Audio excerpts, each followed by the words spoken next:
Good morning, good morning. Yes sir. तो कल सबने दे दिया था ना क्विज। एक कोई बच्चा था, बाद मैसेज कर रहा था। हम्म, हेलो। हाँ सर। आज अभिषेक हम उनको तिवारी फिर मार्क्स शायद। भेज देंगे, ठीक है। उन, उन जी सर। हाँ, यस सर, कुछ मेरा लोगों को नहीं हुआ याद है था। जिस। क्या हुआ? मेरा नहीं हुआ था लाइव क्यूज। अच्छा अच्छा। नहीं, जो एबसेंट हो गए उनका कहाँ होगा।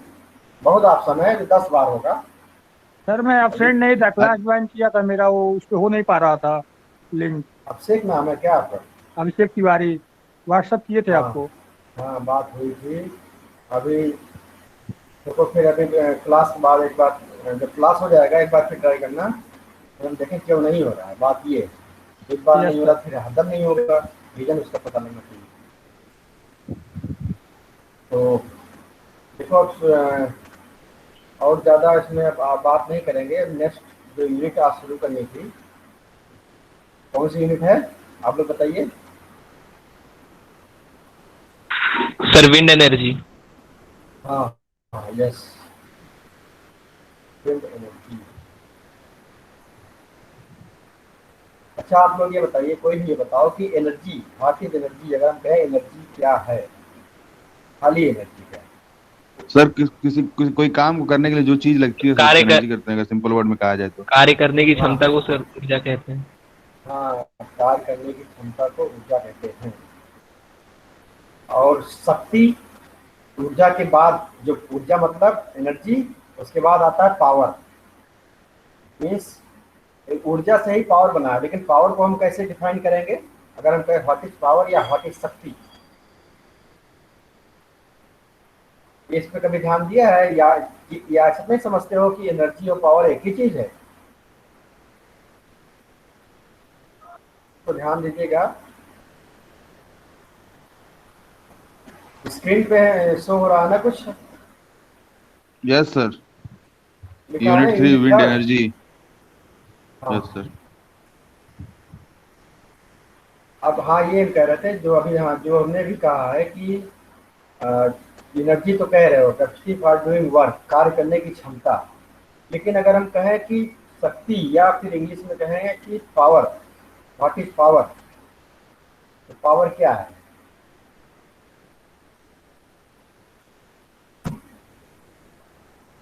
पावर क्या है?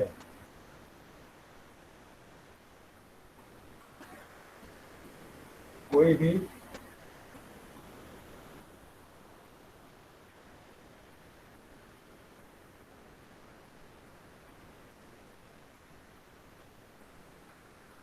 सर पावर मतलब क्षमता हिंदी में। पावर ऊर्जा एनर्जी मतलब कहते हैं। शक्ति होगा ना। हाँ, पावर मतलब शक्ति होगा, क्षमता होगा। क्षमता अलग चीज होगा, क्षमता मतलब एबिलिटी हो गया। आपकी क्या क्षमता, क्षमता मतलब एबिलिटी होगा इंग्लिश में ना। क्षमता की इंग्लिश क्या होगी? एबिलिटी। हाँ, तो वो दूसरा चीज आ गया। तो सिंपल सर पावर में के अंदर अगर ही तो आप सर पावर के अंदर ही तो आता है, मतलब पावर के अंदर एबिलिटी जो होगी काम करने की उसको पावर कहेंगे। क्षमता जो पावर, होगी। लेकिन अगर हम पावर को टेक्निकल टर्म में डिफाइन करने कहो क्या कहोगे, तब समझ में आएगा सही से। पावर को अगर हम कहें, अगर कहें व्हाट इज पावर, तो 2 लाइन 3 लाइन कैसे बताओगे? What is power? एनर्जी का जैसे आपने बताया कि एनर्जी रेट कार्य ऑफ करने की सर क्षमता रेट है। ऑफ डूइंग वर्क या रेट ऑफ ट्रांसफर एनर्जी। हाँ, रेट, जहाँ पे भी रेट आ जाएगा मतलब किसी निश्चित समय में। यस। रेट, पावर हमेशा जो हम लोग मान लेते हैं कि सेकंड में हम लोग मापते हैं। माप किसी में सकते हैं, लेकिन जनरली जैसे होता है ना कि अगर हम एक ही चीज में कोई चीज नापेंगे तो किसी को भी बताना आसान होगा। ये नहीं कहेंगे कि मिनट वाला पावर है कि सेकंड वाला पावर है कि घंटे वाला पावर है। ये हमें नहीं करना पड़ेगा, इसीलिए यूनिट डिफाइन भी की जाती है। जैसे 1 मीटर बना दिया गया, कितना लंबा है 1 मीटर, अगर आप कह दोगे तो सब मान लेंगे कि 1 मीटर मतलब कितना लंबा। मतलब जो पिछली 1 मीटर होता है वो हर जगह 1 मीटर ही हो, इसीलिए यूनिट बनाई जाती है। ऐसे ही पावर मतलब को पर सेकंड में नापा जाता है। एनर्जी, किसी भी काम, जो भी हम काम कर रहे हैं, 1 सेकंड में जितनी एनर्जी लग रही है वही हो गया उसका पावर। मतलब जैसे आपने कहा पर यूनिट टाइम। अगर मान लो कि जितना भी मान लो 100 जूल की एनर्जी लग रही है टोटल, तो अगर 1 घंटे में लग रही है तो हम 1 घंटे से डिवाइड कर देंगे, ये 3600 सेकंड से डिवाइड कर देंगे तो आ जाएगा वो पावर। तो एनर्जी मतलब कैपेसिटी क्या है, शक्ति क्या है, पावर क्या है, it is the energy required per unit time. यही तो हुआ, इसी एक निश्चित समय। कार्य करने की दर को सर शक्ति कहते हैं। हाँ, कार्य करने की दर मतलब वही हुआ कि पर यूनिट टाइम, दर मतलब वही हुआ। कहीं भी अगर दर है मतलब कि वो पर यूनिट टाइम, एक यूनिट टाइम मतलब हम इसमें 1 यूनिट मानते हैं 1 सेकंड, 1 सेकंड मतलब 1 सेकंड में जितनी भी एनर्जी लगेगी वही हो गई पावर। और टोटल जो एनर्जी लगेगी, चाहे अगर हम 1 घंटा काम कर रहे हैं तो 3600 से मल्टीप्लाई कर देंगे तो 1 घंटे का एनर्जी निकल आएगा। यही तो है। अब चलो चलते हैं विंड एनर्जी। मतलब विंड एनर्जी मतलब है कि विंड से, विंड एनर्जी मतलब क्या हुआ, जैसे अभी सोलर एनर्जी था, जो सूर्य की लाइट से जो हमें एनर्जी मिलती है उसको सोलर एनर्जी कहते हैं। ऐसे ही विंड से जो हमें एनर्जी मिलेगी उसे हम विंड एनर्जी कहेंगे। मतलब विंड से हम अगर एनर्जी ले सकते हैं, अब उसको हम किसी भी फार्म में फिर यूज करें, तो हम विंड से पहले तो कोई प्लेट रोटेट कराएंगे, फिर उससे बिजली मोटर चलाएंगे, फिर उसकी या फिर पंखे चलाएंगे, फिर उससे बिजली मिल जाएगी। मतलब हवा से हम बिजली ले रहे हैं, मतलब हवा में एनर्जी है तभी तो हम ले पाते हैं। किसी चीज़ में अगर एनर्जी है तभी तो हम वहाँ से ले सकते हैं, है कि नहीं। इसमें देखो क्या है, basic principle of energy conversion, ये जो है सिलेबस का पूरा वो है, उस यूनिट का टॉपिक है। आप देखिए इसमें क्या क्या है, इस यूनिट में इतने टॉपिक हैं। Basic principle, power in wind, available wind power formulation, मतलब इसमें अवेलेबल विंड पावर में हमें देखेंगे कितना पावर हमारी हवा से हम ले सकते हैं, कितना पावर हम अपनी हवा से ले सकते हैं या कितनी एनर्जी हम हवा से ले सकते हैं। और ये पावर कोफिशिएंट मतलब जानते ही हो, किसी दो चीज़ का रेशियो होता है, ये डिफिनीशन, ये फार्मूलेशन है केवल। मैक्सिमम पावर मतलब हम कितना पावर ले सकते हैं। Main consideration is selecting site for wind mills, मतलब हम साइट मतलब होता है किसी भी विंड मिल को लगाने के लिए हमें क्या क्या देखना होगा, ऐसा नहीं कि हम कहीं भी लगा दें। Main consideration in selecting A site for wind mills, मतलब क्या हुआ कि हम किसी भी विंड मिल को लगाने के लिए पहले हम सर्वे करते हैं, वहाँ पे जितने पॉइंट्स हमें देखने चाहिए वो कौन कौन से पॉइंट है उसका डिस्कशन करेंगे। और एडवांटेज एंड लिमिटेशंस वो तो सब में होता है, किसी फायदे और जो है रिस्ट्रिक्शन सब में होता है, वो हमें वो भी देखना है। Advantage and limitations of wind energy conversion. उसके बाद classification of wind mills. Wind mills का क्लासिफिकेशन मतलब कितनी तरह की हम लोग जनरली यूज करते हैं या यूज कर सकते हैं। क्लासिफिकेशन ऑफ विंड मिल्स उसमें हम देखेंगे। फिर उसके बाद construction and working of horizontal and vertical axis wind mills. Classification में जनरली दो होता ही है, उसका इसमें नाम भी लिख दिया गया है, construction and working of horizontal and vertical axis wind mills. इसको हम बताएंगे लेटर बाद में कि हॉरिजॉन्टल एक्सिस विंड मिल क्या होती है, वर्टिकल एक्सिस विंड मिल क्या होती है। उसके बाद उनका कंपेरिजन। इसके बाद क्या है कि मेन एप्लीकेशन इसका क्या है, जो विंड मिल है इसका मेन एप्लीकेशन कहाँ कहाँ है। तो ज़्यादा कुछ नहीं है, बहुत ज़्यादा भी नहीं है इस यूनिट में, और आसान भी है। तो इसमें कोई बहुत ज़्यादा फिगर भी नहीं है, बस कुछ विंड मिल की वही फिगर होगा, 2-3 फिगर 4 फिगर, ठीक है। तो अभी कोई एंट्री एक बार हम देख लेते हैं, कोई एंट्री तो नहीं मांग रहा है।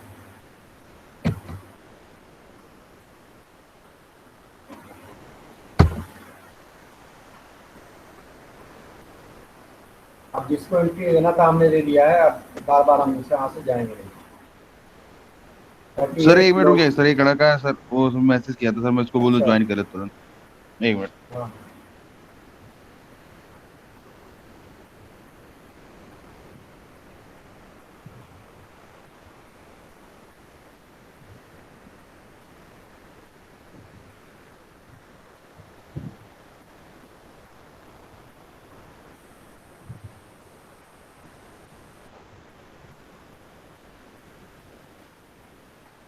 आ गए ना सब, 51 हो गए। हाँ सर, प्रतीक सिंह आ गए ना मैसेज? हाँ आ गया सर, ठीक है, आ गए ना, हो गया सर। ठीक है, जी ओके चलो। ये तो हमने बताया था कि इसमें क्या क्या जो यूनिट है, पूरा पूरा यूनिट जो जैसे सिलेबस में लिखा है सेम टू सेम ये हमने यहाँ पे लिखा है। इससे आसानी भी रहेगी, हम ये जब इसको आपको भेज देंगे पीपीटी तो पर इस यूनिट में क्या है वो देखने का डायरेक्ट मिल जाएगा, सिलेबस आपको बार बार नहीं लिखना होगा। और आप लोग ये भी करिए कि नोट्स बनाते चलिए। हम उस पर गूगल क्लासरूम पे जो भी अभी तक पढ़ाए हैं सबका पीपीटी या फिर पीडीएफ सब पढ़ा है। आप अपने हिसाब से बनाइए, कोई कॉपी मत करिए, किसी से कॉपी मत करिए, जो आपको समझ आता है उतना ही बनाइए, कम बनाइए ज़्यादा बनाइए जितना आपको समझ आता है, उससे आपकी क्रिएटिविटी बढ़ेगी। कॉपी करने से आपकी क्रिएटिविटी नहीं बढ़ेगी, मतलब आपका आपके लिए एकदम से यूजफुल नहीं होगा जब तक आप अपने दिमाग से नहीं करेंगे, क्योंकि बाद में दिमाग लगाना ही है भाई। जॉब से यहाँ से जाओगे तो आप जॉब करोगे, कुछ भी करोगे तो आपको अपना दिमाग लगाना ही है। इसलिए जो नोट्स दिया गया है अगर आपको ज़्यादा नहीं समझ में आता है जैसे दिया गया है वैसे ही आप मतलब वही लिखने की कोशिश करो। नहीं तो आप छोटा कर सकते हो, छोटा भी कर सकते हो, हमें कोई दिक्कत नहीं है, लेकिन हर टॉपिक इंक्लूड होना चाहिए। ठीक है सोनी? Yes sir. हाँ, तो आशीष माइक बंद करो भाई। कौन म्यूट? अपना म्यूट करो। कौन कौन अनम्यूट किया है? हो गया सर, हो हाँ गया। ठीक है। चलो, व्हाट इज विंड? विंड क्या है? विंड क्या है? इसमें क्या लिखा है? Wind is the stabilisation movement of air between area of high and low atmospheric pressure created by the uneven heating of the earth's surface, land, water and air। मतलब क्या है कि हवा चलती, विंड क्या है? जब जो भी हमारे पास हवा है उसका मूवमेंट ही विंड है। अगर हवा रुकी है तो उसको हम विंड कहेंगे क्या? ये बताइए। मान लीजिए हवा नहीं चल रही है, ठीक है, हम घर के कमरे में है, तो क्या हम कहेंगे कि हमारे पास विंड है? आप यही हमें बताइए, हम कमरे में हैं, कमरा खिड़की दरवाजे बंद हैं, क्या हमारे कमरे में विंड है? सर विंड नहीं, ऑक्सीजन होता है। विंड नहीं है, हाँ ऑक्सीजन या एयर, एयर कह सकते हो, एयर है, ठीक है। सर हवा तो हर जगह में मौजूद है। हाँ हवा है लेकिन विंड नहीं है। हवा और विंड में यही अंतर है कि जब तक वो उसमें मूवमेंट नहीं होगा तब तक हम विंड नहीं कहेंगे। जब तक हवा एयर चलेगी नहीं तब तक हम उसको हवा नहीं कहेंगे। एयर मतलब हवा होता है, विंड मतलब क्या होता है हिंदी में? विंड हवा का बहना सर। विंड का ढूंढना पड़ेगा। विंड मतलब वैसे होता है हवा का चलना। क्या सर? ये तो होता है ना सर, हवा का बहना। हाँ, हवा का बहना। वही, जब तक हवा बहेगी नहीं तब तक वो विंड नहीं कही जाएगी। तो इसलिए इसमें लिखा भी है कि वो मूवमेंट ऑफ एयर, मतलब हवा का, एयर का मूवमेंट। अब मूवमेंट कहाँ होता है? हमेशा ये चीजें जानते होंगे, कोई भी चीज ज्यादा से कम में जाती है या कम से ज्यादा जाती है? ये बताइए, कोई भी चीज अगर आपके सामने दो लोग हैं, ठीक है, दो लोग खड़े हैं और दोनों आप आमने सामने खड़े हैं, वो एक दूसरे को ढकेल रहे हैं, तो कौन किसको ढकेल लेगा? ये बताइए। ज्यादा वाला कम वाला को धक्का दे देगा सर। ज्यादा वाला कम वाला पावर ज्यादा कम वाला ज्यादा को Yes, कभी sir. धक्का नहीं दे पाएगा। हर चीज वही होता है, टेम्परेचर भी ज्यादा से कम में ही फ्लो होता है, हीट भी ज्यादा से कम में ही फ्लो होती है, मतलब ज्यादा गर्म से कम गर्म में जाती है। ऐसे ही हवा भी, हवा जो फ्लो होती है वो प्रेशर के कारण होती है। प्रेशर, अभी आपने देखा ट्यूब से हवा अंदर से बाहर ही निकलती है, बाहर से अंदर क्यों नहीं जाती है? जब तक कि अगर हम मशीन का इस्तेमाल ना करें। अपने गाड़ी में हवा भराते हैं, कभी ऐसा हुआ है कि बाहर की हवा अंदर चली गया अपने आप? कभी ऐसा हुआ है? No sir. नहीं हुआ ना। मतलब क्या हुआ? उससे यही दिखता है कि हमें अगर ज्यादा प्रेशर में जाना है या तो हमें अपना अलग से कार्य करना पड़ेगा, नहीं तो अपने आप क्या होगा? अपने आप ज्यादा से कम में ही फ्लो होगा, चाहे हवा हो चाहे जो। तो अंदर ट्यूब के अंदर प्रेशर ज्यादा है, बाहर कम है, तो अगर हम कहीं भी खोल देंगे ट्यूब को, चाहे वाल से खोल दे या पंचर कर दे, तो हवा कहाँ से कहाँ फ्लो होगी? हवा कहाँ से कहाँ फ्लो होगी? ट्यूब से बाहर या बाहर से ट्यूब? अगर हम ट्यूब को अंदर के पंचर कर दिया, सर अंदर से बाहर फ्लो होगी। रीजन क्या है? उसके बाद रीजन क्या है? रीजन, अगर हम कहें रीजन क्या सर है? प्रेशर ज्यादा है अंदर, प्रेशर। प्रेशर ज्यादा है ना। तो इसका उससे हमें एक पता लगता है कि हमेशा हवा जो है या विंड या एयर जो भी है वो ज़्यादा से कम में ही जाती है, और प्रेशर मेन फैक्टर होता है। प्रेशर जिधर ज़्यादा और कम, तो ज़्यादा से कम में हमेशा जाएगी। ठीक है, ये तो समझ में आ गया। यस ये सर। तो समझ में आ गया ना। और जो सूर्य की एनर्जी आती है, जो सूर्य की लाइट आती है, वो हवा को भी गर्म करती है। गर्म करती है कि नहीं करती है भाई? सर, सूर्य की करती है। लाइट आ रही है तो हवा के माध्यम से आ रही जमीन पे ना भाई, एयर यस को होते हुए आ रही है। तो आप देखिए गर्मी में कभी देखिए हवा भी एकदम गर्म गर्म लगती है, गर्म लगती है ना। जी सर। और हमेशा होती है, ठंडक में भी गर्म होगी, लेकिन उतनी गर्म नहीं होगी जैसे जी धूप सर, लू वैसे हवा चलता गर्म है। है। हाँ, तो इसका मतलब क्या हुआ, एक चीज ये भी जानते होंगे कि गर्म चीज, कोई अगर एयर है या फिर जैसे ये हम गर्म चीज बताओ, नीचे रहती है ऊपर रहती है? अगर हम एक कमरे की हाइट को या 10 फीट का कमरा है, उसमें गर्म एयर ऊपर रहेगी साइड में कि नीचे साइड में रहेगी? ये सर सर ऊपर ऊपर, की साइड में। ऊपर रखिए सर। ऊपर साइड रहेगी ना। हमेशा टेंडेंसी होती जी है सर। कि गर्म यस चीज सर। ऊपर जाती है। एग्जाम्पल क्या है, आप देख सकते हैं balloon, hot air balloon. Hot air balloon मतलब क्या है कि हॉट, हम लोग जो बैलून जनरली देखते हैं वो होता है जिसमें एक मीथेन गैस भरी होती है, या फिर कौन सी गैस होती है, हीलियम। हीलियम गैस अगर हम भर दें तो क्या होता है, गुब्बारा ऊपर उड़ जाता है, उड़ता है ना। हीलियम गैस हल्की होती है, उसको हम उसमें गुब्बारे में अगर भर दें तो गुब्बारा ऊपर जाता है। क्यों यस सर। क्यों जाता है?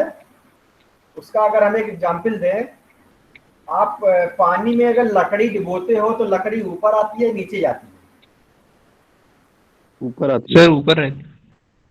ऊपर आती है। अगर हम दबाएंगे तब भी ताकत लगाएगी ऊपर आने को, लगाएगी कि नहीं? Sir, yes sir. लगाएगी सर। लगाएंगे सर। तो इसका मतलब कि वो, उसको हम कौन सा बल कहते हैं, जिस बल के कारण लकड़ी पानी में ऊपर आ जाती है, उसको कौन सा फोर्स कहते हैं? पढ़े होंगे, buoyance force sir. Buoyance force, exactly right. या फिर उत्प्लावन बल हिंदी में। ठीक है, उत्प्लावन बल कुछ लोग सुने होंगे, कुछ लोग बॉयंसी फोर्स सुने होंगे। ऐसे ही मतलब पानी में अगर हम हल्की चीज डुबोते हैं जिसकी डेंसिटी पानी से कम है तो वो हमेशा ढकेलेगा। ऐसे ही हवा में अगर हम कोई हल्की चीज रखते हैं तो हमेशा वो ऊपर जाएगी। सेम प्रिंसिपल होता है, जो हमारा बैलून ऊपर जाता है, सेम प्रिंसिपल होता है बैलून ऊपर जाने का। कि बैलून को आप लकड़ी मान लो, हवा को पानी मान लो, बस प्रिंसिपल वही है। हवा की डेंसिटी ज्यादा है, बैलून के अंदर डेंसिटी कम है, तो हम गैस भरे, इससे क्या होगा कि हमेशा जैसे लकड़ी ऊपर आ जाती है वैसे ही बैलून भी ऊपर जाता है। इसमें समझ में आया, बैलून ऊपर क्यों जाता है? Yes sir. हाँ, उसी तरह कि जैसे आपने कहा कमरे में हवा गर्म ऊपर रहेगी ठंडी नीचे रहेगी, तो जितनी भी हवा नीचे गर्म होगी वो हमेशा ऊपर जाएगी, और जो ठंडी हवा होगी अगल बगल से वो ले लेगा कमरा। तो कहीं भी वैक्यूम नहीं बन सकता है, वैक्यूम नहीं बन सकता। अगर गर्म हवा ऊपर जाएगी तो ठंडी हवा नीचे आएगी, नीचे से ही आएगी लेकिन ठंडी हवा आएगी। और हवा क्यों चलती है, मेन रीजन यही होता है। हवा क्यों चलती है? जब सन की लाइट आती है, जब सन की लाइट आती है तो पृथ्वी पे गर्मी या जमीन जल्दी गर्म हो जाती है, तो जमीन की हवा ऊपर जाने लगती है, और जब ऊपर जाएगी तो कहीं कहीं से ठंडी हवा आएगी। और जो समुद्र होता है, समुद्र समुद्र का पानी उतना जल्दी नहीं गर्म होता है जितनी जल्दी गर्म जमीन होती है। मतलब जमीन की हवा जल्दी गर्म होती है, समुद्र के पास की हवा कम गर्म होती है। तो कम गर्म मतलब ठंडी, और ज्यादा गर्म मतलब ज्यादा हवा गर्म है तो ऊपर जाएगी। तो जब वो ऊपर जाएगी मतलब गर्म हवा ऊपर जाएगी तो समुद्र की तरफ से हवा चलेगी, समझ रहे? इसी तरह हवा चलती है कहीं भी। जैसे ऊपर आंधी क्यों आती है? आंधी इसीलिए आती है जब कहीं बहुत गर्मी होती है, हवा काफी ऊपर चली जाती है, गर्म हवा। तो जब कोई चीज, अच्छा ये बताओ, एक चीज बताओ, हेलो, हाँ सर पूछिए। हाँ ये यस सर। बताओ कि मान लो कहीं पे, मान लो अपनी जहाँ पे आप हो वहां से हवा ऊपर उठने लगी, अगर ऊपर हवा जाएगी मतलब कि नीचे की हवा ऊपर जा रही है, मतलब नीचे क्या होगा, प्रेशर कम होगा। भाई जहां ज्यादा एयर वहां ज्यादा प्रेशर। अगर कुछ एयर ऊपर जा रही है मतलब एयर का डेंसिटी नीचे कम हो गया, तो नीचे एयर प्रेशर कम हो जाएगा, और प्रेशर कम होगा तो हमेशा ज्यादा प्रेशर से कम प्रेशर की तरफ हवा चलेगी। अगर नीचे से हवा ऊपर जा रही है मतलब चाहे आप कहो नीचे के कम फर्श से ऊपर जा रही है, या फिर अगर हम बाहर एटमॉस्फेयर की बात करें तो नीचे के, जब नीचे से गर्म हवा ऊपर जाएगी तो फिर नीचे प्रेशर कम हो जाएगा। जब नीचे प्रेशर कम होगा तो बाहर से जहां पे ठंडी हवा है वहां से आएगी नीचे नीचे, समझ रहे हो? ऐसे ही पूरा सिस्टम होता है कि जमीन पे एयर जल्दी गर्म होती है, वो ऊपर जाती है, समुद्र की एयर ठंडी होती है, तो समुद्र की तरफ से जमीन की तरफ हवा चलती है। और उसी का उल्टा रात में होता है, उसी का उल्टा रात में होता है। रात में जमीन की तरफ से अगर कोस्टल रीजन जो रहता है वो देखेगा कि रात में हवा चेंज होती है, दिन में हवा चेंज होती है डायरेक्शन।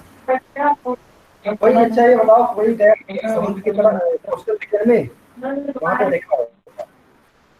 सैफ माइक बंद करो भाई। Hello, yes sir.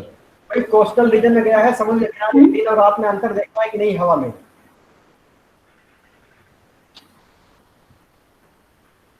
अच्छा, अभी कोई फील नहीं किया है, समुद्र की तरफ नहीं गया है?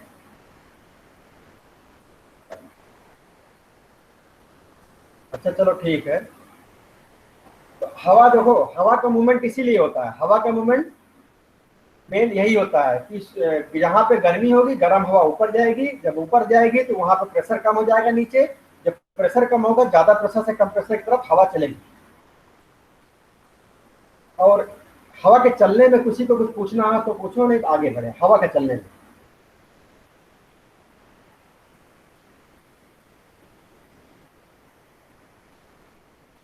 हवा के चलने में किसी को कुछ पूछना है तो पूछिए।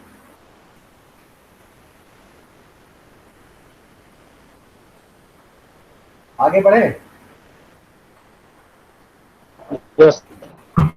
आगे। हाँ, देखो विंड एनर्जी क्या है? The energy that is extracted from the wind is called wind energy.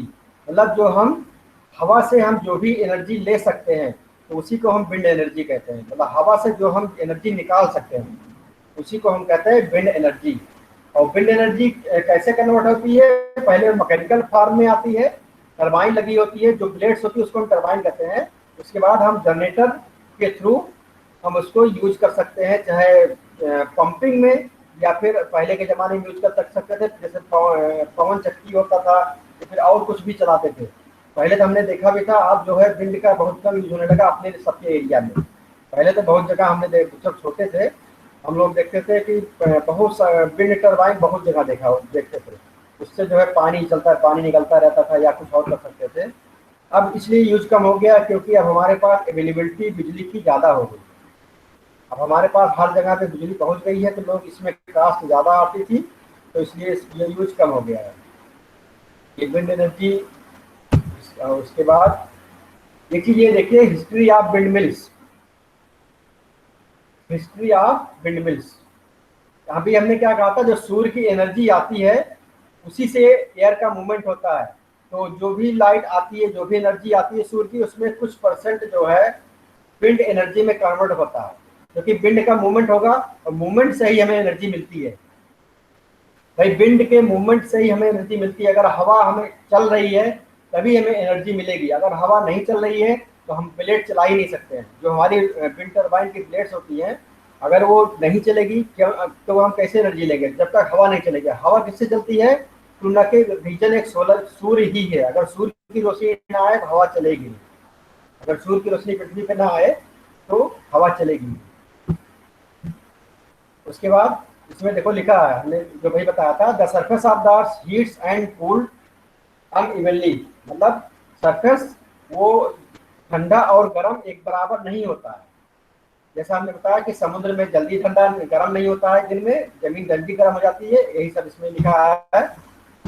और इसके बाद देखिए, विंड टरबाइन तो बहुत पहले से यूज होता आया है। इजिप्ट में जैसे 5000 साल पहले से भी इसका कहीं कहीं लिखा हुआ मिला है, वहाँ भी यूज होता आया है। उसके बाद जो फर्स्ट जो ट्रू विंडमिल बनी थी वो क्या था, जो फर्स्ट ट्रू विंडमिल 2004 का, मतलब जो फर्स्ट ट्रू विंड, मतलब ये समझ सकते हो कि विंडमिल कितना पहले से यूज होता आया है। 2000 बिफोर क्राइस्ट, मतलब लगभग 3-4 हजार साल पहले से भी यूज होता आया है। उसके बाद ये देखिए तीसरी लाइन में क्या है, वो उसमें एंशिएंट बेबीलोन में भी 10th सेंचुरी एडी उस समय भी यूज होता था बहुत। उसके बाद क्या था, रिटन रेफरेंस जो मिला है, मतलब लिखित में जो मिला है 12वीं सेंचुरी में भी मिला है। ठीक है, ये सब हिस्ट्री है। अमेरिका में बहुत यूज होता था इसमें जो भी। और उसके बाद आगे देखिए, ये सब देखिए 1889 में भी 77 विंडमिल फैक्ट्री थी यूनाइटेड स्टेट में। ऊपर लाइन देखिए, 1889 में ही 77 विंडमिल फैक्ट्री थी यूनाइटेड स्टेट में। लेकिन जब डीजल इंजन आया तब थोड़ा सा इसका यूज कम हुआ। जब डीजल इंजन आया तब थोड़ा सा विंडमिल का यूज कम हुआ। और 1930 and 1940 100 thousands of electricity production wind turbine were built in US में बहुत पहले विंड टर्बाइन बनती थी, क्योंकि वहाँ पे बहुत सालों से, बहुत पहले से यूज होता आया है। ये सब उसकी हिस्ट्री है।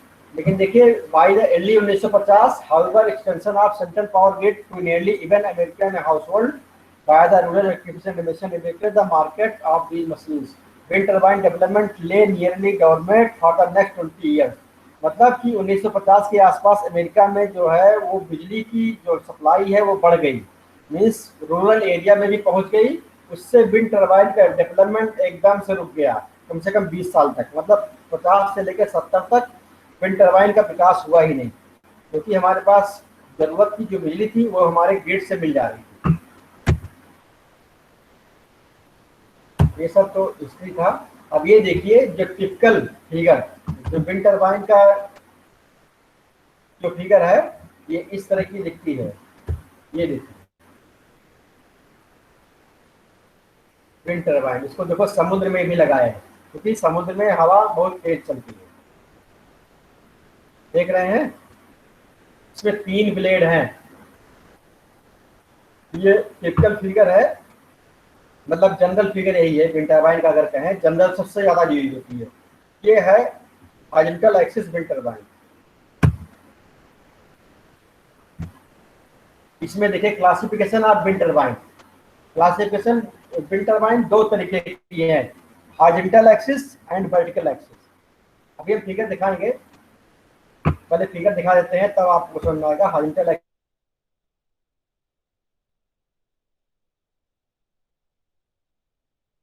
WT, एक फिगर हम ये दिखा सकते हैं। अभी ये वर्टिकल एक्सिस वाला है।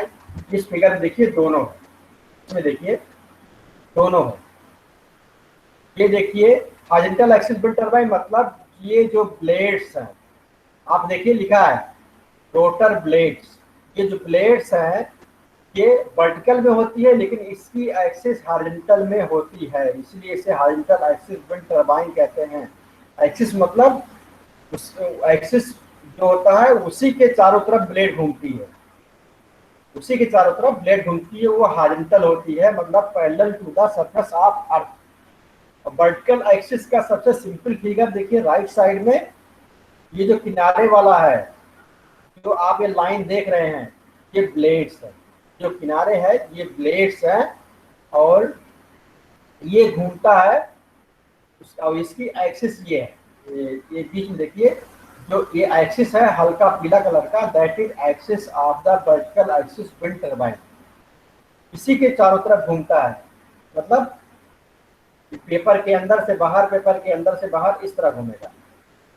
इसका एग्जाम्पल अगर हम कहें तो सबसे अच्छा एग्जाम्पल अगर हम कहें वर्टिकल एक्सिस का, तो आप टेबल फैन को या किसी टेबल फैन को या सीलिंग फैन, आप सीलिंग फैन को वर्टिकल एक्सिस कह सकते, आप कंपेरिजन कर सकते हो। आप ब्लेड छोड़ दो कैसे बना है, ब्लेड का शेप आप उसकी तरह भी हो सकता है जो आपका वो है सीलिंग फैन, लेकिन ब्लेड दूसरा भी। लेकिन एक्सिस की बात करें तो वर्टिकल एक्सिस, सीलिंग फैन में जो एक्सिस है वही उसी तरह का एक्सिस जिस भी ब्लेड में होगा वो होगा vertical axis wind turbine. Ceiling fan की तरह ब्लेड होना चाहिए, मतलब ब्लेड नहीं, सीलिंग फैन की तरह एक्सिस होनी चाहिए। एक्सिस मतलब वर्टिकल में एक्सिस हो, नीचे से ऊपर। अब ध्यान दीजिएगा, वर्टिकल एक्सिस ये है, इसमें एक्सिस ये है, और ये ब्लेड्स हैं, और हॉरिजॉन्टल एक्सिस में ये है। इसका एग्जाम्पल अगर वर्टिकल एक्सिस का एग्जाम्पल कहें, आप ये देखिए, डिफरेंट एग्जाम्पल है वर्टिकल एक्सिस विंड टरबाइन।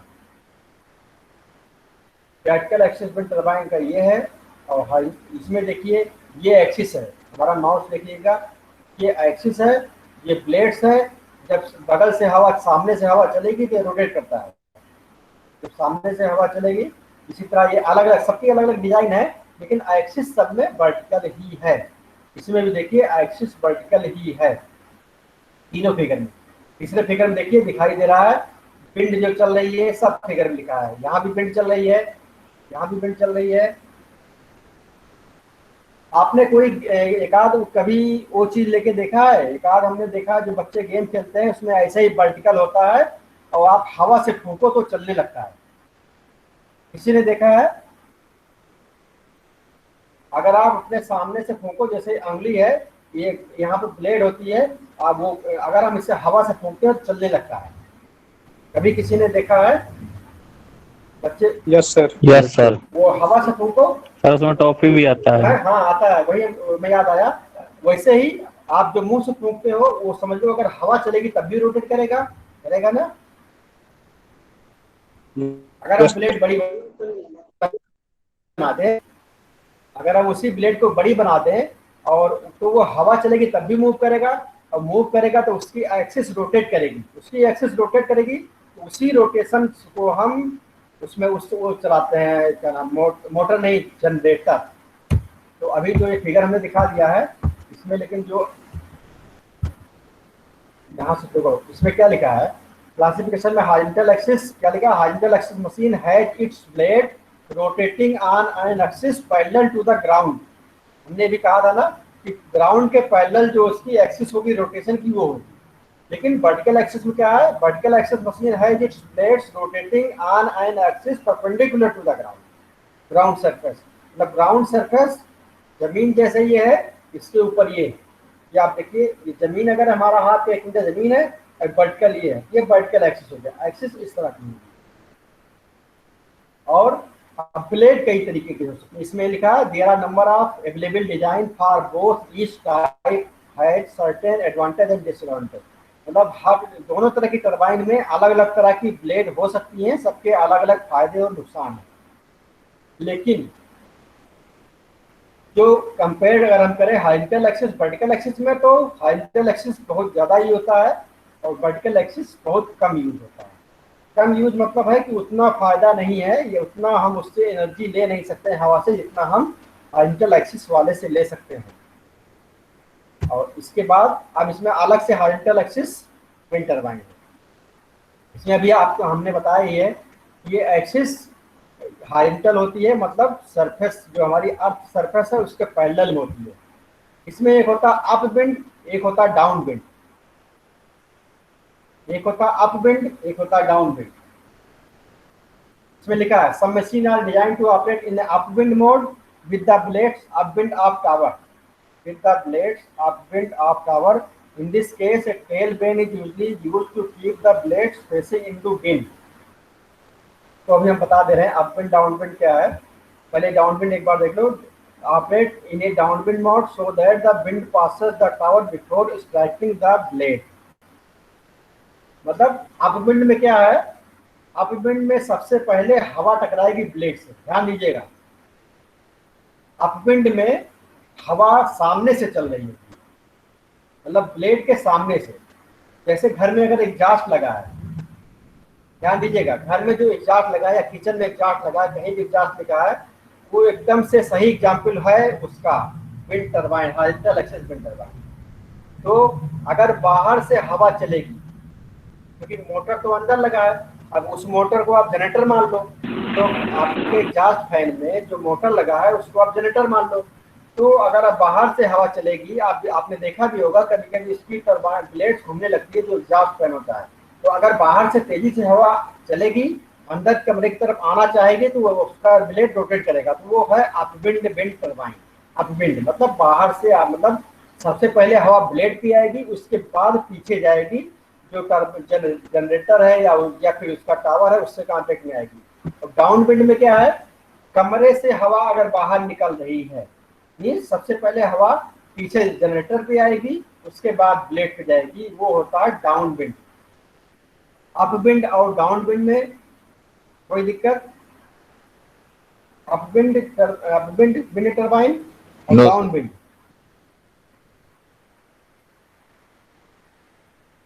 किसी को? सर डाउन विंड डाउन बता विंड दीजिए मतलब क्या? रफली। आप इमेजिन करो कि कमरे में जो एग्जॉस्ट फैन लगा है वो वही विंड टरबाइन है, बस उस मोटर को हम जनरेटर बना दें। ठीक है, जो पीछे मोटर लगा है उसमें उसको जनरेटर मान ले, तो जनरेटर में लगाएंगे तो वो बिजली बनाने लगेगा। तो अगर कमरे के अंदर से हवा बाहर की तरफ जा रही है, मतलब सबसे पहले हवा मोटर में लग रही है, उसके बाद जो मोटर का फ्रेम है उस पर लग रही है, उसके बाद ब्लेड पे आ रही है, आ रही कि नहीं? तो सबसे लास्ट में ब्लेड पे आ रही है, तो वो डाउन विंड हो गया। डाउन, डाउन मतलब नीचे, वो पहले नहीं आ रहा है, बाद में नंबर आ रहा है, मतलब नीचे है उसका। लेकिन अपविंड में क्या है, अपविंड में सबसे पहले हवा ब्लेड पे आ जा रही है, मीन्स सामने से, हम कहें सामने से हवा आ रही है, मतलब एग्जॉस्ट फैन के ब्लेड पे पहले आ रही है, मतलब कमरे के बाहर से आ रही है, उसके बाद ब्लेड के बाद उसका जो फ्रेम हुआ जिस पे दीवार लगा है, उसके बाद मोटर। तो अगर सामने से आमना सामना एकदम डायरेक्ट हो रहा है, ब्लेड का सामना डायरेक्ट पहले एयर से, सबसे पहले एयर ब्लेड से टकरा रही है, उसके बाद उसके चाहे उसके फ्रेम का हो या फिर टावर का हो, अगर विंड टरबाइन की बात है, उसके बाद पीछे जनरेटर से टकराएगी तो उसको कहेंगे अप विंड। लेकिन डाउन विंड में, डाउन विंड मतलब सबसे डाउन में जाएगी, सबसे नीचे या सबसे बाद में जाएगी ब्लेड पे या पत्ती पे, आप जो फैन की पत्ती कहते हैं वही पत्ती पे। ठीक है, हेलो, Yes, sir. और किसी को अप एंड डाउन विंड में?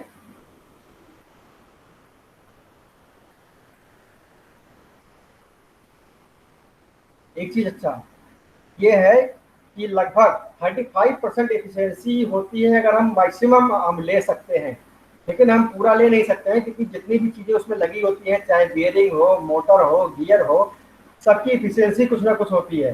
तो हम जो यूज कर पाते हैं लगभग 15% एनर्जी एफिशिएंसी ही मिल पाती है विंड टरबाइन की। मतलब जितनी विंड की एनर्जी हम ले सकते हैं उसमें से बिजली में जो कन्वर्ट हो पाता है उसमें 15% ही होता है टोटल, मतलब 15% एनर्जी हम बिजली में कन्वर्ट कर पाते हैं।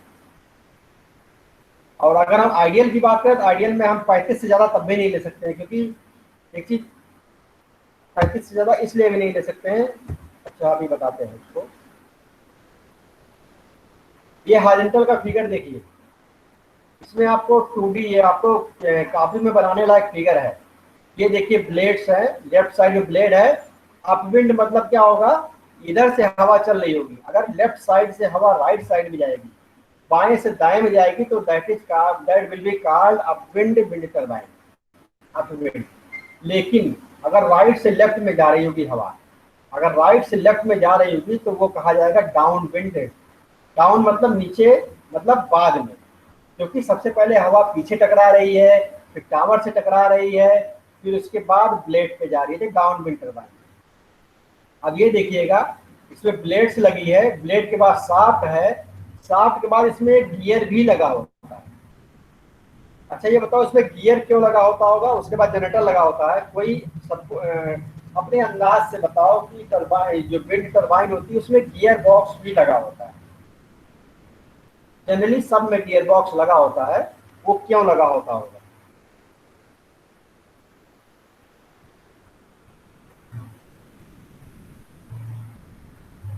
गियर बॉक्स क्यों लगा होता होगा? सर शाफ्ट को घुमाने के लिए सर। शाफ्ट को तो वो जो प्लेट है, जो ब्लेड है, वो हवा जब चलेगी तो ये ब्लेड घुमाएगा इस शाफ्ट को। मेन तो शाफ्ट को कौन सर घुमा रहा है? इलेक्ट्रिसिटी। शाफ्ट। हाँ, क्या कह रहे हैं? हाँ, सर क्या कह रहे पूछ रहे थे? थे, मेरा नेटवर्क चला गया था। हाँ, क्या कह रहे थे कि वो मतलब गियर क्यों लगा होगा? आप अंदाज के बताइए, कोई हमें नहीं कहे सही है गलत, आप अपने हिसाब जो भी समझ में आता हो बताइए। यहाँ पे यहाँ सर इलेक्ट्रिसिटी बनाने में। हाँ इलेक्ट्रिसिटी। और सर कौन सा टीयर सर, क्या क्या बोल रहे हैं सर? गियर नहीं, गियर। यहाँ पे जहाँ पे gear gear drive box gear लगा है। ट्रेन लिखा है, गियर ट्रेन मतलब यहाँ पे ड्राइव ट्रेन मतलब जो लिखा है वो गियर लगा होता है, गियर गियर बॉक्स।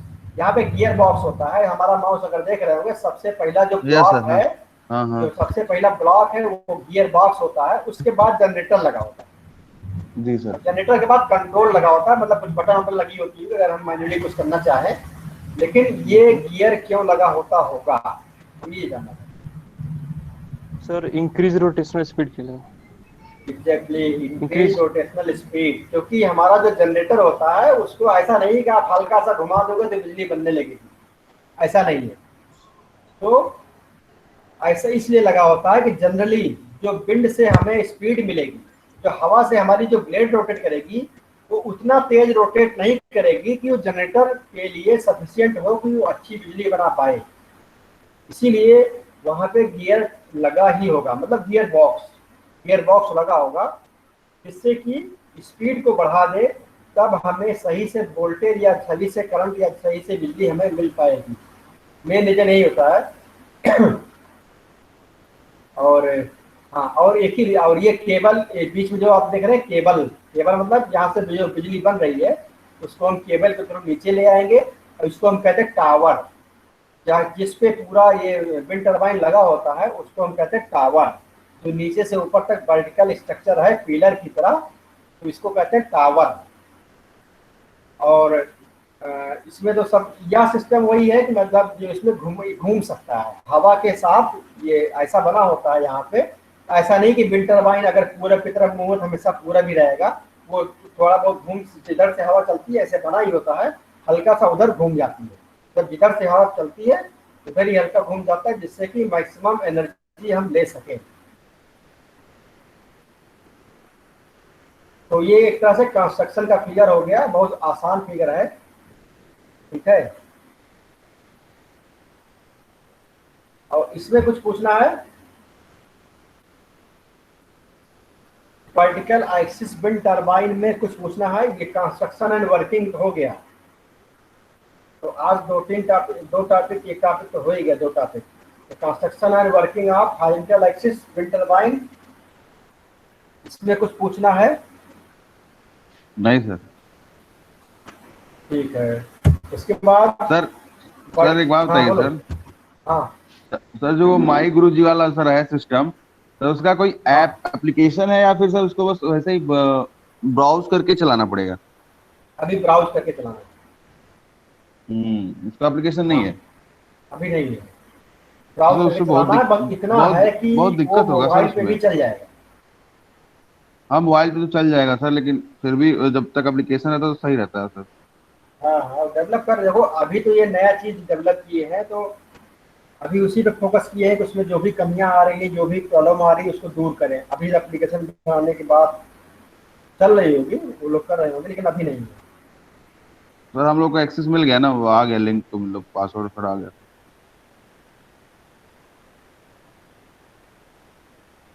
होंगे लगभग। अभी ये पहले पूरा डिस्कस कर लें। ये हॉरिजॉन्टल एक्सिस विंड टरबाइन हो गया, और ये वर्टिकल एक्सिस विंड टरबाइन में एक्सिस वर्टिकल होती है। एक्सिस वर्टिकल मतलब नीचे से ऊपर जो एक्सिस होती है, मतलब जिसके चारों तरफ ब्लेड घूमती है, तो नीचे से ऊपर एक्सिस होती है। इसमें यही लिखा है कि because the shaft is vertical, the transmitter and generator can be mounted at the ground level allowing easier servicing and light weight lower caste tower. इसका मतलब क्या है? जब वर्टिकल एक्सिस विंड टरबाइन में आप देखिए कि जो जनरेटर होगा या भी जो कि भारी सामान होता है जनरेटर भी, उसको हम जमीन पे रख सकते हैं। उससे क्या होगा कि हमें टावर कम मजबूत बनाना पड़ेगा। तो टावर कम मजबूत बनाना पड़ेगा तो टावर की लागत कम हो जाएगी। वर्टिकल एक्सिस में यही फायदा है, मेन एक ही यही फायदा है कि वर्टिकल एक्सिस विंड टरबाइन में हम जनरेटर को, इन सबको नीचे कर सकते हैं, और शाफ्ट से सीधे नीचे रोटेशन आएगा, नीचे बन जाएगा बिजली जो जनरेटर से। तो जो हमारी कास्ट होगी, जो हमें ऊपर जनरेटर लगा था, वो अब हम सीधे नीचे भी कर सकते हैं, क्योंकि शाफ्ट सीधे नीचे ला सकते हैं वर्टिकल में। और दूसरी लाइन क्या लिखा है, although vertical axis wind turbine have these advantage, their design are not efficient at collecting energy from the wind as are the horizontal machine design. मतलब इसकी ब्लेड ऐसी नहीं बन सकती है कि वो ज़्यादा एनर्जी ले सके जितनी कि हॉरिजॉन्टल एक्सिस ले सकता है, इसीलिए इसका यूज उतना नहीं होता है जितना हॉरिजॉन्टल एक्सिस का होता है, क्योंकि वो रोटेट तो करेगा लेकिन उतनी एनर्जी वो हवा से नहीं ले पाएगा जितनी हॉरिजॉन्टल एक्सिस वाली टरबाइन ले लेती है। अभी फिगर ये बता ही था, ये अलग अलग तरीके का विंड टरबाइन है, वर्टिकल एक्सिस विंड टरबाइन। और ये फिगर और था इसमें, ये वर्टिकल एक्सिस विंड टरबाइन अगर आपके पास एग्जाम में आएगा तो आप ये वाला राइट वाला फिगर बनाएंगे, ये बना सकते हैं, या फिर आपको और कोई अगर ये सबसे आसान फिगर है वर्टिकल एक्सिस विंड टरबाइन का। इसमें आप खाली नाम दिखा देना जो भी लिखा है, रोटर, ये रोटर डायमीटर लिखा है, और ये आपकी ब्लेड्स, ये ब्लेड्स है जो ये आप माउस देख रहे हैं, ये ब्लेड्स इसको आप कह सकते हो।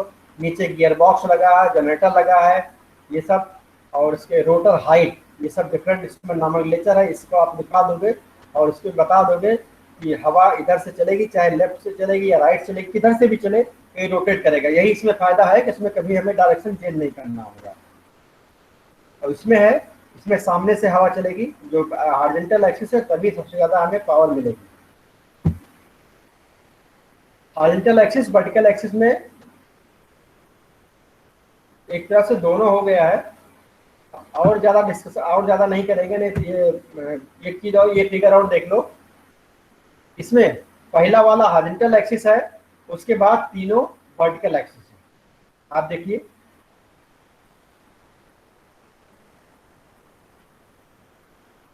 आप ये आपने डेरियस वाला देखा होगा ना, बहुत लोग बताओ डेरियस वाला देखा होगा ना आप, जैसे ब्लेड्स लगी होती है और उसमें अगर आप हवा फूंको तो चलने लगता है, देखा है कि नहीं? तीसरा वाला, हेलो, हाँ सर। देखा है ना? इसमें से जो तीसरे नंबर पे है वो किसी ने खिलौने के रूप में देखा होगा ना? हाँ सर, वो आता है प्लास्टिक वाला। हाँ, उसी तरह समझ लो वही है। और ऐसे ही आप लोग ये कागज का बना के देख सकते हो, चाहे सेवोनियस हो, मतलब ये डिफरेंट नाम दिया गया है, जिन्होंने बनाया है उसी के नाम पे दे दिया गया है। ये सेवोनियस भी आप देख सकते हो कागज का बना के, थोड़ा मजबूत कागज का। डेरियस देख सकते हो, एच रोटर देख सकते हो। आप इसका एक्सपेरिमेंट भी कर सकते हो बना के, उसके बाद हवा में रख दो चले, या फिर हवा अगर नहीं चल रही है तो कमरे में कोई फैन चला दो, वो एकदम से हवा का बिहेव करेगा, तब पता लग जाएगा कि रोटेट करता है। ये बाद वाली तीनों वर्टिकल एक्सिस विंड टरबाइन है, और पहली वाली हॉरिजॉन्टल एक्सिस विंड टरबाइन। ठीक है, अब हॉरिजॉन्टल एक्सिस वर्टिकल एक्सिस में कोई चीज हो तो पूछो। ये एक और फिगर है हॉरिजॉन्टल एक्सिस वर्टिकल एक्सिस का, इसमें भी देख लीजिए। हॉरिजॉन्टल एक्सिस और वर्टिकल एक्सिस का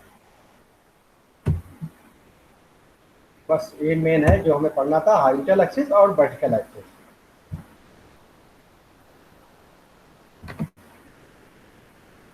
ओके, थैंक यू। आप लोग इसमें से कुछ अगर पूछना है तो बताइए। कितना होगी अटेंडेंस? हेलो, क्या कह रहे हैं? हाँ सर, अटेंडेंस अटेंडेंस। हाँ, अटेंडेंस हम लगा रहे हैं, तब तक अगर कुछ क्वेश्चन पूछना है तब तक आप सोच लो। ठीक है।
हाँ चला गया, आप देखिएगा गूगल क्लासरूम में, देखिए आ गया है।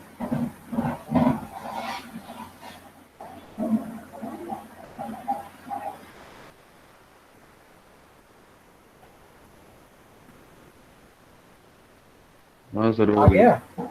यस सर हो गया। ये हो गया सर। यस सर हो गया। Okay okay.